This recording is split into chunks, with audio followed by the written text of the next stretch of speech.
My sister tried to copy my wedding and ended up ruining her own. Full story. Imagine planning your dream wedding for 2 whole years, just for your own sister to try and turn it into her personal competition. Yeah, I wish I was exaggerating. But trust me, this only gets messier. Follow us for full stories posted daily. We're serving fresh tea all day. Back to the story. Hello, Tea Talk. My name is Emily, and I genuinely thought my biggest wedding problem would be seating charts. Not my sister trying to turn my entire life into her personal reality show. So for context, I'm 27. I've been with my fiancé Jake for 5 years, and we finally got engaged last summer. Everything was going perfectly. Venue booked, dress picked, cake tasting, like I was in my peaceful bride era. Enter my older sister, Sarah. Now, Sarah has always been competitive, like the type of person who treats family dinner like it's the Olympics. If I got an A, she needed an A+. If I got a boyfriend, she needed a better one. You get the vibe. At first, she seemed supportive. She literally hugged me and said, "Emily, I'm so happy for you. I can't wait to help plan everything." And I believed her. That was mistake number 1. Because slowly, she started inserting herself into everything. I'd show her my dress idea and she'd go, that's cute, but have you thought about something more bold? We'd pick flowers and she'd say, "That's kind of basic, don't you think?" Like, ma'am, it's a wedding, not a Fashion Week finale. But I kept the peace. I figured, okay, she just wants to be involved. Then, things got weird. She suddenly started talking a lot about weddings.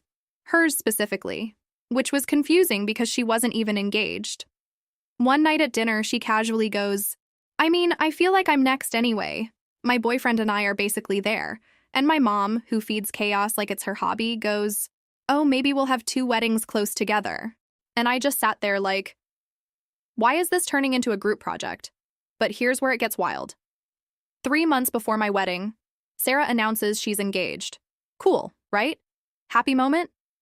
Nope, because she sets her wedding date 2 weeks before mine. 2 weeks. I literally blinked and said, "Wait, are you serious?" And she just smiles and goes, "Well, yeah, it just felt right." Felt right to copy-paste my timeline? And then she hits me with this. Honestly, it'll be fun, like a wedding season for the family. At this point, I knew. This was not a coincidence. This was a competition. So remember how I said Sarah wanted to help with my wedding? Yeah. Turns out she was actually gathering intel, because suddenly, her wedding started looking very familiar. Same color scheme? Check. Same flower arrangements? Check. Same venue style? Suspiciously similar. I confronted her and said, "Sarah, why does your wedding look exactly like mine?" And she goes, "Oh, please, Emily, you don't own a color palette." Ma'am, be serious. But it didn't stop there. She starts telling family members that she got engaged first. I wish I was kidding. My cousin texted me like, "Wait, I thought Sarah was planning her wedding before you?" And I was like, "Excuse me?" So now I'm not just planning a wedding. I'm in a full-blown reputation crisis. Then comes the moment that sent me over the edge. My own mom calls me and says, "Emily, would you be okay sharing some of your vendors with Sarah? It might make things easier." Sharing? At this point, just copy my birth certificate too, why don't you? I finally snapped a little and said, "Mom, she planned her wedding 2 weeks before mine on purpose. Why am I the one accommodating her?" And my mom goes, "She's just excited. Don't make this a big deal." Oh, it was a big deal. But here's where Sarah got too confident, because she decided to one-up me publicly. At a family gathering, she raises her glass and says, "I just think it's so special that we're basically having back-to-back weddings, almost like a double feature." And then she looks right at me and goes, "Don't worry, Em. I'll set the bar high for you." Set the bar? Oh, okay. Game on. Because in that moment, I realized something. Sarah didn't just want a wedding. She wanted to outshine me. So instead of arguing, I got quiet. And when I get quiet, that's when things get strategic.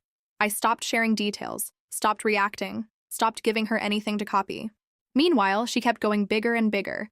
More decorations, more over-the-top ideas, more last-minute changes. She was basically speed-running stress. Her fiancé, poor guy, looked like he hadn't slept in weeks. At one point, I overheard him say, "Sarah, do we really need all of this?" And she goes, "It has to be perfect." Translation, It has to beat Emily. So I let her spiral. I kept my wedding simple, elegant, calm, actually enjoyable. Then her wedding day arrives, and let me tell you, it was chaos wrapped in glitter. Vendors were confused because she kept changing things. The schedule was behind. Half the decorations didn't match because she rushed everything. At one point, I saw her whisper yelling, "Why isn't this how I pictured it?" And I just stood there sipping my drink like, wow, that's crazy. But the real moment, her big dramatic entrance, didn't go as planned. Timing was off, music didn't cue right, and the whole thing just felt awkward. Not terrible, just not the flawless show she imagined. Meanwhile, guests were tired, stressed, and honestly a little overwhelmed. Fast forward 2 weeks. My wedding. No chaos, no competition, just good vibes. People kept coming up to me saying, "This is so beautiful. This feels so relaxed. This is the most fun wedding we've been to." And even my mom pulled me aside and said, "Emily, you did this right." And Sarah? She was quiet the entire night. Not dramatic, not competitive, just quiet. Because for once, she realized something. Trying to outshine someone doesn't make your moment brighter. It just burns you out. So yeah, I didn't fight her. I didn't expose her. I didn't even argue. I just let her be exactly who she is, and it handled itself. Achievement unlocked. Peaceful, petty revenge. So tell me, T-Talk, would you have confronted her or let karma do its thing like I did?